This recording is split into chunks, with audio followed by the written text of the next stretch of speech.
자, 그러면 저희 7분 대화 녹음 파일 중에 두 번째 파트를 한번 들어보시겠습니다. 자, 여러분들도 귀를 쫑긋하고 한번 잘 들어보십시오.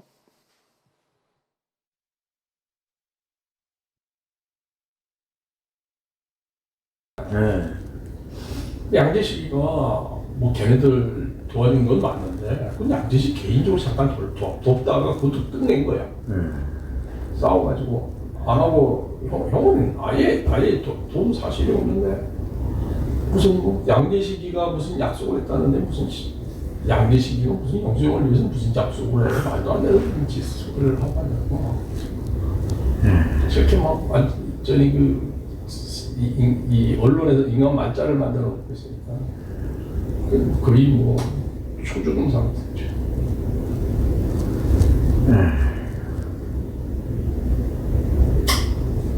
그래서 그냥 그쪽 병원을 하고 있지만 이 검찰이 지금 뭐 검찰이 아니야. 검찰은 영장을 죽여야지만 검찰이 지금 위기를 모면할 수 있다고 생각해요. 뭐 나중에 무죄 나든 말든 일단 뭐 어떻게 해보면 안 될까 뭐 이렇게 생각을 하고 막 밀어붙이고 있어요. 우리는 뭐 사례도 다 있고 막. 힘든 큰 싸움이 되겠어요. 이거 뭐 거의 나라가 들썩들썩. 이 싸움 결과는 내년 선거에도 아마 반영이 될 거예요. 그렇죠. 만만치 않습니다.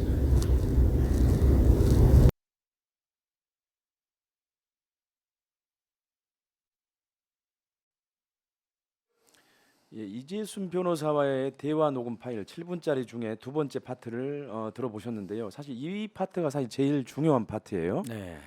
여기 보면 이제 양재식 변호사가 나오는데 네. 양재식 변호사가 누군지는 아시죠? 네. 예. 저도 그때 산호에서도 많이 봤습니다. 네. 예. 그러니까 산호라고 하는 법무법인은 박종수 특검이 검찰을 퇴직하고 나서 네. 처음 설립했던 법무법인이죠. 맞습니다. 예. 그 양재식 변호사는 이제 박용수 전 특검의 핵심 측근 변호사로 알려져 있어요. 네. 예, 그리고 특히 이제 박용수 특검과 대장동 일당 사이에서 실무적인 역할을 했다고 지금 검찰이 의심하고 있는데 네.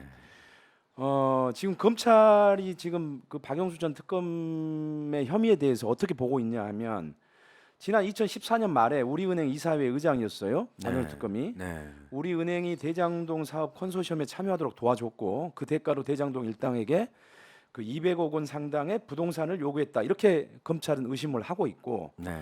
그리고 이러한 박용수 특검의 요구를 대장동 일당에게 전달하는 역할은 양재식 변호사가 했다. 네. 이제 이렇게 검찰은 보고 있는데 이런 혐의를 사실 지금 이재순 변호사는 거의 부인하고 있어요. 네. 네. 그렇죠? 네. 예.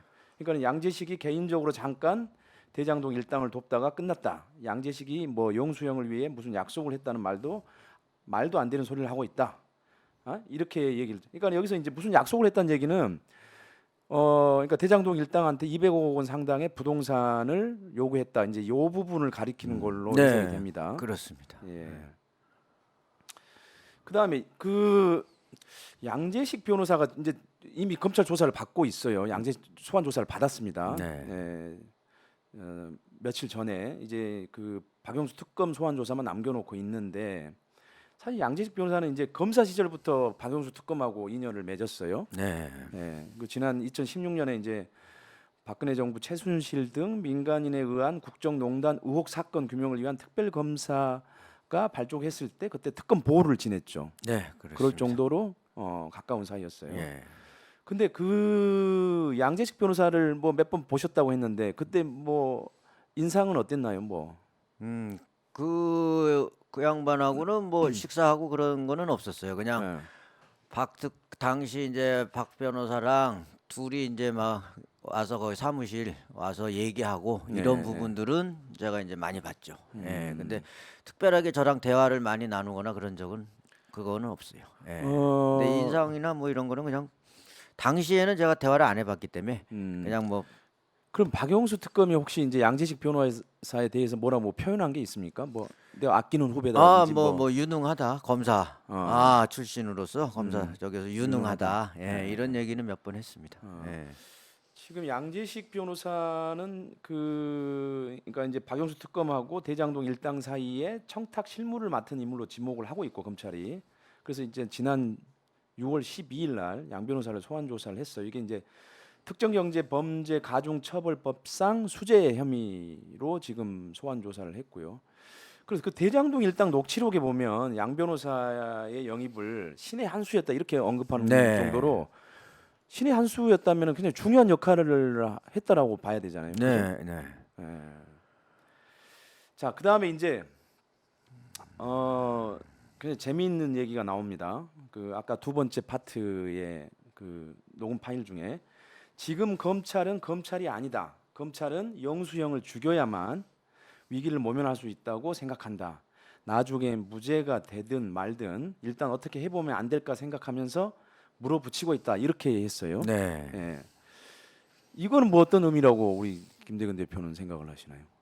박 전 특검의 변호인으로서 그냥 일반적인 얘기를 하고 있다. 그렇게 보고 있습니다. 본인들이 억울하다는 그런 그렇죠. 취지로 뭐 얘기를 하는 건데 이미 뭐 언론에서 많이 이렇게 일반 국민분들도 많이 알고 계시는 내용을 끝까지 예. 옛날 같은 경우 부인하고 있다. 예, 박특검 같은 경우 포르쉐 그 사건도 공무원이 아니다 그랬나요? 자기가 그래서 뭐 김영란법에 저촉이 안 된다 이런 황당한 궤변을 하고 있지 않습니까? 지금 대장동도 다 부인하고 있지 않습니까? 예, 법 기술자들의 특징이죠. 예, 예. 저희 사건도 김만배를 저한테 소개한 지 기억이 안 난다 이런 뭐 거짓말을 계속 하고 있으니 예, 저는 뭐 거짓말이라고 보고 있습니다. 제 사건에 비교해도 그렇고요. 여기서 저희가 이제 주목하는 부분은 검찰은 영수형을 죽여야만 지금 검찰에 닥친 위기를 모면할 수 있다고 생각한다. 이 부분인데 이 부분은 사실 이제 지금 검찰이 김건희 여사의 도이치모터스 주가 조작 연루 의혹 이거 수사가 거의 중단됐거든요. 네. 그래서 지금 저희 국민들도 아니 검찰은 뭐 하고 있는 거냐 이거는 수사의 공정성이 너무 없는 거다. 네. 검찰 사실 비난을 많이 받고 있는데 예를 들어서 박영수 특검마저 55 네. 클럽마저 네. 만약 수사가 지지부진하거나 제대로 네. 수사를 하지 않으면 네.